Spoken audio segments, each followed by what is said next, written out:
Now we get to the best part. We're going to talk about, now that you are acutely aware of the problem, let's talk about the solution. Anthony Perkins, who was in Psycho in the famous shower scene with Alfred Hitchcock, he died of AIDS in 1992. And that's his quilt right there, and you can see there's the shower and the knife. The reason that that's up there is because, coming back to Brody got a heart infection or around the sac of his heart, an infection, and it was AIDS related, and I went in to see him at the hospital, and he was laying on his back with tubes everywhere. And he looked up at me and he said, "Well, hell froze over." And from then on, he was really different. He started to talk in group about how he felt. And not only that, as he came out to everyone. He came out to the people that worked for him. And there wasn't a dry eye in the house, which he didn't expect. He came out to his parents on the ranch, and he even had published an article about his having AIDS in the little newspaper in Montana where he grew up. So it was quite a transformation for him.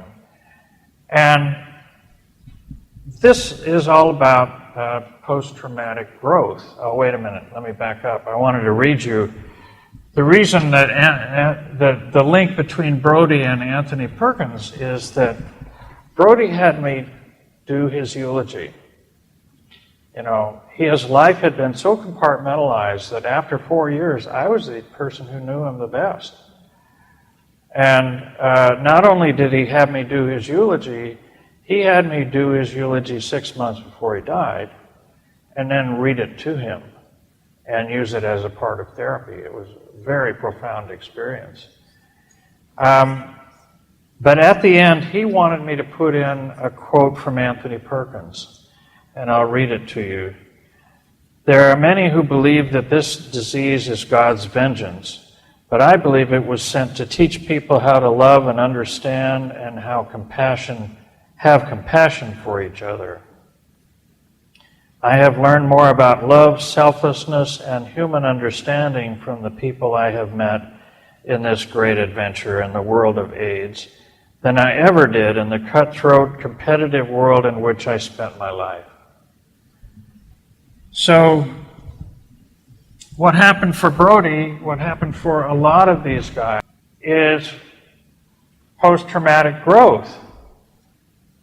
There's been some research, and it's in the references, about the 5 things that people get from trauma. And how this relates to us is that hopefully we vicariously also get these epiphanies. But I have in yellow the 5 regrets that hospice patients have. And the striking thing about this is that the regrets and the epiphanies match each other. So hopefully we can not regret because we get these epiphanies too late, and we can apply them to our own personal and professional lives. The first one is changed priorities. I'm not afraid to do what makes me happy. And the hospice people said, I wish I'd let myself be happier. The second one is connections. I feel closer to my family and friends, and I wish I'd stayed in touch with my friends. I'm proud to say that's my daughter there, and she's been married to the same man for over 20 years, and they're still happy together. Self-acceptance. I understand who I really am, and I wish I had the courage to express my true self. Purpose. I have a new sense of meaning and purpose, and I wish I hadn't worked so hard. And focus. I'm better able to focus on my goals and dreams, and I wish I'd lived a life true to my dreams instead of what others expected of me. Now, the story behind this is something Judy referred to in her workshop. When I was an undergraduate, I was a cultural anthropology major. But I couldn't figure out how to do fieldwork in some remote village in Africa and also raise a small daughter and a wife that didn't work. So I switched my major to sociology and then to social work. And now I've come full circle around. And also when I was burnt out in the middle of my career, after about 12 years, I went back to school at the Colorado Institute of Art and Photography. And for about 5 years, I had half commercial photography and half therapy. But now, I'm just doing a project which is basically ethnic people around the world, photographing them and interacting with them on various trips that we take. And I've got a website, One Planet, One People, which is all those photographs. So I found a way to focus on my goals and dreams and integrate that with the rest of what I'm doing. Now, this is my friend Chad, and he coined the term radical aliveness. He had AIDS in the late 80s when everybody was dying, and his reaction was, well, if I'm going to die, I'm going to go for it. I'm going to do the things that are really put me out there in terms of intense living. You can see here he has radical aliveness on his gas tank. For those that might be listening with the podcast, this is the kind of motorcycle racing where you scrape your knee on the pavement and you go well over 100 miles an hour. And then you can see on the back of his leathers it says Super Chicken. And the importance of that is that his philosophy was feel the fear and do it anyway. You know, don't let fear get in the way of the things that really make you feel alive. So I thought radical aliveness, wow, that's a good idea. This is similar to that, and a quote I particularly like. Life is not about how many breaths you take, but about how many moments take your breath away. And that was particularly relevant for these guys that didn't know how many breaths they had and thought that it was limited. Well, I took up scuba diving. It was something I always wanted to do. I didn't have AIDS, but the fragility of life was very apparent to me at the time. And so I got certified to dive, and at this point I've done about 200 dives. This is my last dive trip. This is a great white shark, and I'm proud to say that I took that picture. I am in a cage, and he has his mouth open because he's going after bait that we had on the surface. But let me show you a little video from the same trip. This is out of the cage.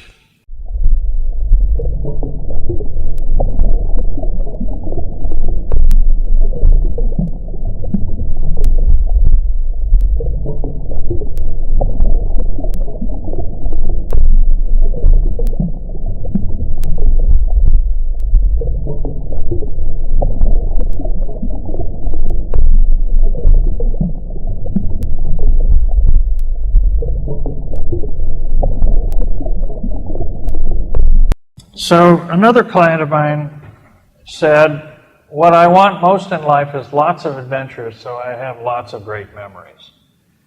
And I think that's such a great philosophy. He wanted lots of great memories when he was too sick to do anything else. And I want lots of great memories, so when I'm too old to go on these adventures, I'll still have lots of great memories. And indulge me with one more. This is in Kenya. This is a situation where this lioness is stalking a small group of impala, but we're right in the middle between the two. And here's what happened.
Now, I'm happy to report that no animals were harmed in the making of this video. They didn't get the impala. The impala moved off far enough that they didn't actually charge. But, you know, you don't have to go to Africa to have these kind of adventures. We have Yellowstone National Park in this country, and I think as far as the safari goes, it's equally as good as Africa. It's great wildlife.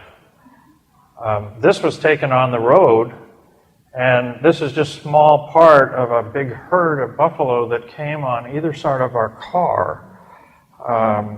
And Judy was saying, close the window, close the window. But there's, you know, lots of wildlife in this country to see. But even in your backyard, if you are paying attention. And of course, as far as taking your breath away and adventures in your own home, first steps, first words with your own children or your grandchildren. Some of you have heard of positive psychology and Martin Seligman. He believed there's three kinds of lives. And he thought that the three kinds of lives, we ought to have a combination of all three. And the first one is the pleasant life, which would be kind of what I'm talking about in terms of radical aliveness. The second is the good life, which has to do with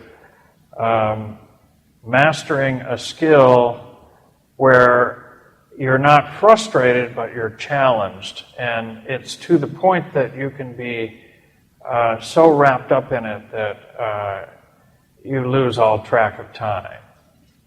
And the first year that I learned Photoshop was like that, and Judy used to call herself a Photoshop widow. And then there's the meaningful life, which is having a sense of purpose. I think of this profession in mental health as a calling. And I think that thinking of it in that way helps also to minimize the amount of compassion fatigue. So here's an example of the good life, or which is learning a new skill. This is my father, and he loved to ski, but he learned as an adult, as a young adult, and he wasn't good at it for a long time, but he got very good at it. And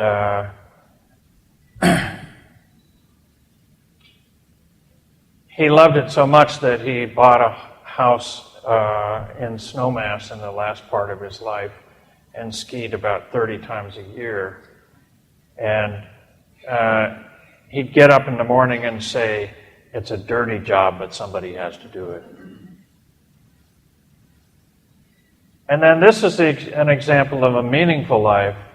This is Chad again, the guy that was on the motorcycle. And he was the publisher and the first editor of this newsletter. You can see it was first, this is not the first edition here. It's the first volume 4, issue 3, and it was published in 1992. Well, there was no cure for AIDS at the time. So Chad was one of the first early activists. You probably remember ACT UP and some of those organizations. They changed healthcare. The patients had a huge influence on their doctors, and they were the ones who were the most knowledgeable, many of them. And you see here, he says, "We will see an end to this epidemic and there will be survivors." Well, Chad happens to be one of those survivors. We recently celebrated his 60th birthday, and because of the change in the laws in this country, he recently married his partner of 12 years. So here are the ABCs of resilience. And I think they're also the ABCs of good mental health for all of us. Awareness, balance, and connection. In terms of awareness, I think we have to get past our own denial. You know, oh, we're strong, we can handle this, I don't need to talk to anybody, I'm doing fine, just leave me alone. You know, that's not good for us. We have to be aware of when we are at risk. Probably, you know, one of the triggers for me, or one of the signs for me, is when I withdraw. And I told you about when I withdrew to the point of using marijuana too much. You need to listen and be tuned in to what your needs are and your limits and feelings and what your resources are.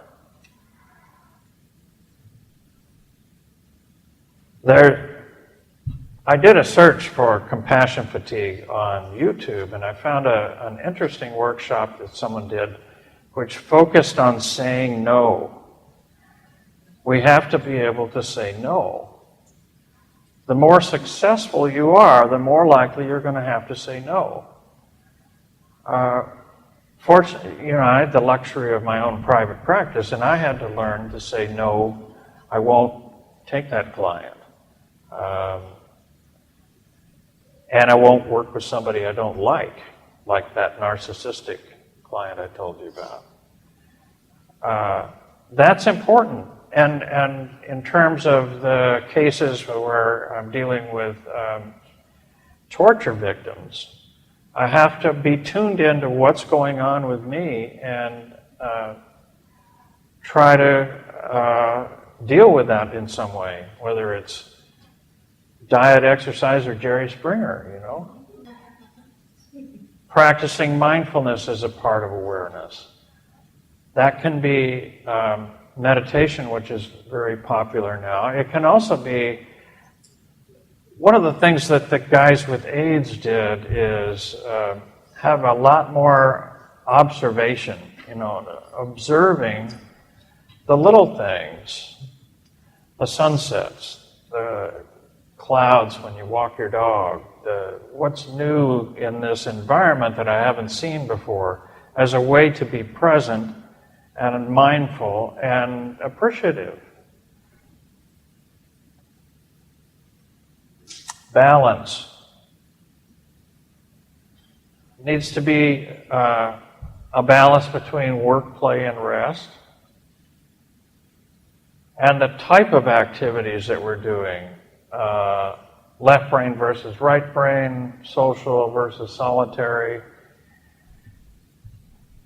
We need to have activities that we're doing that are different than our work. We can't go home and be a therapist to everyone around us.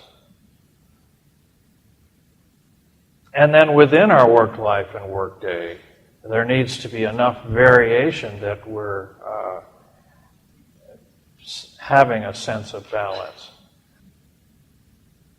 And then the most important strategy in a personal life is to have one. And one of the questions that'll be on your post-test is, what is the average number of days that the typical American takes on vacation? And I was amazed, it's less than 4. Culturally, we have to get past that. We need time to rest. We need time to do other things besides our work.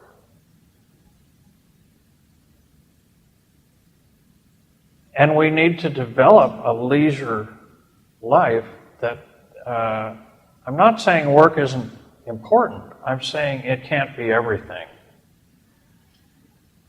There's these TV shows that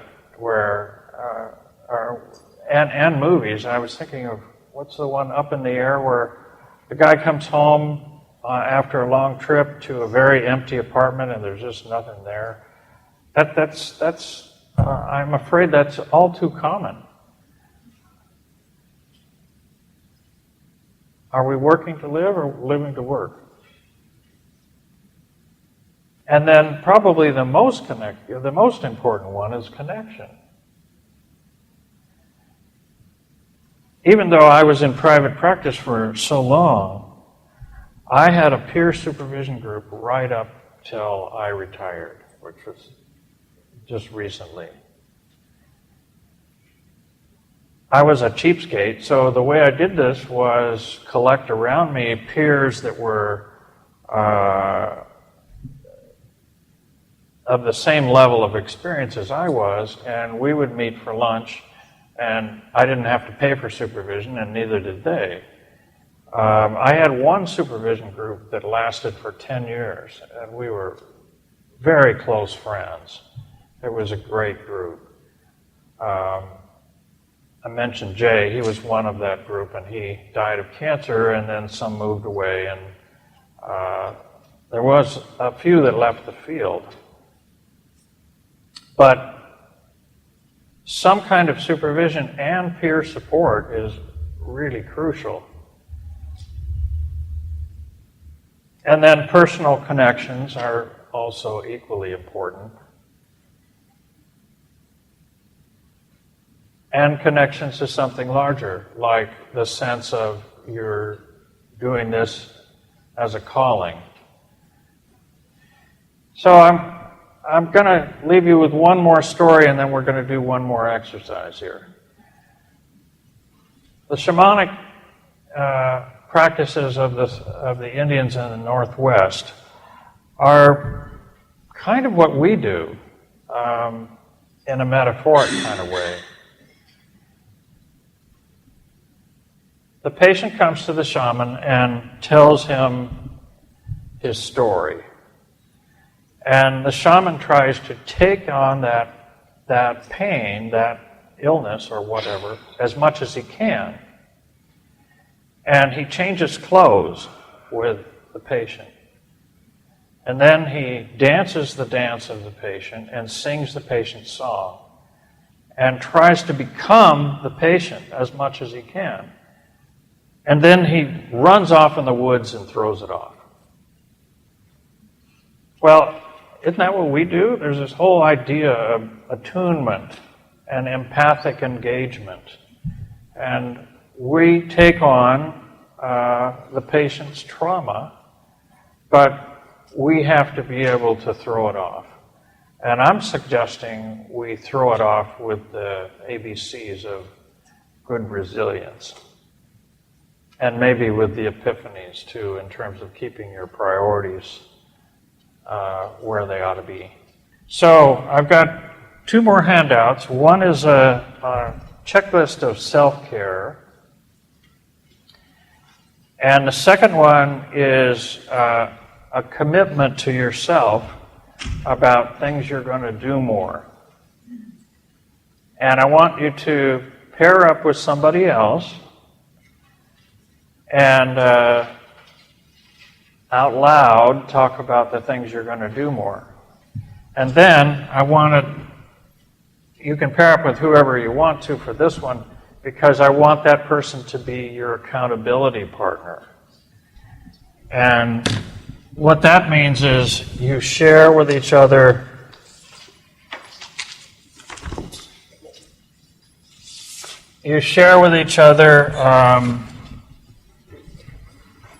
some contact information and agree on a time you're going to email or talk on the phone about how you are taking care of yourself better. Maybe that'll be greater incentive to actually do it. All right. My hope is that you will